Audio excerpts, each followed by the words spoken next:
Meron ho kayong balita ba? Kung meron ho bang naiaabot na anumang pong tulong, kahit na po siguro tulong pinansyal na nanggagaling po sa AIX o DSWD sa ating pong mga farmers dyan, particular nga po ito pong cabbage farmers natin?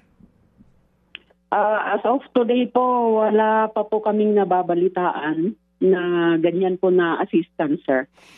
Pati po maganda po sana na ngayon na po sana implement yung project ni Senator Pangilinan na sa Gipsaka, yung LGU na bibili sana ng mga gulay sa mga farmers. Kahit man lang i-trade or ipamigay or whatever po kung ano, basta yung project sa Gipsaka sana. Pero wala pa po kaming nababalitaan na gano'n ganun pa rin. Farmers stand on their own. Sila pa rin, bahala pa rin sila sa nangyayari sa buhay nila. Parang ganun po. Yung sa Gipsaka po kasi, malaking tulong dyan yung LGU. Di po ba, no? Para nga makatulong sila ang siyahong sasagip sa pamamagitan po ng pagbili ng produkto. So far ho ba ang Benguet LGU hindi pa po umaaksyon o wala pa pong ganun pong mga kilos para po sagipin itong mga harvest ng mga naluluging farmers? Wala pa po kaming nababalitaan as of now, sir. Everyday naman po tayo sa gulayan. Wala pa rin po tayong nakikitang ganun.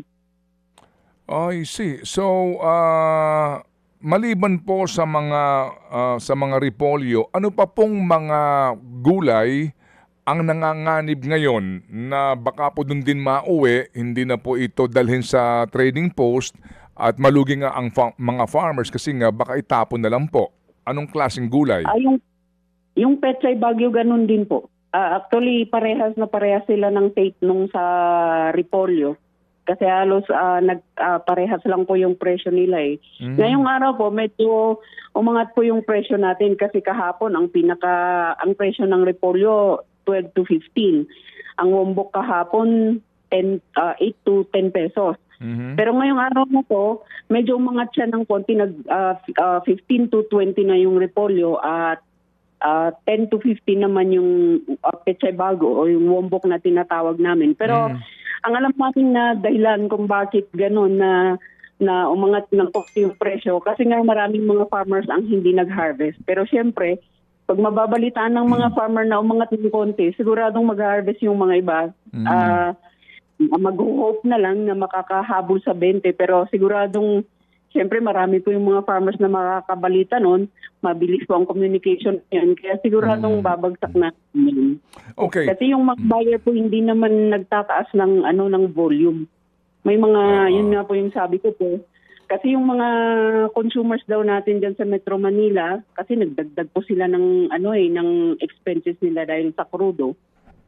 Siyempre, ipapatong po nila yung sa presyo nila dyan sa Manila. Yung mga consumers din naman dyan sa Manila, hindi rin naman, pare-parehas lang naman na tinamaan din ng epekto nitong mataas na fuel cost. So sila din nagtitipid na rin, kaya matumal po sa end market. So yun po yung effect talaga. So sa part ng traders, sa buyers, and sa farmers, ganun din po talagang pahirap po talaga.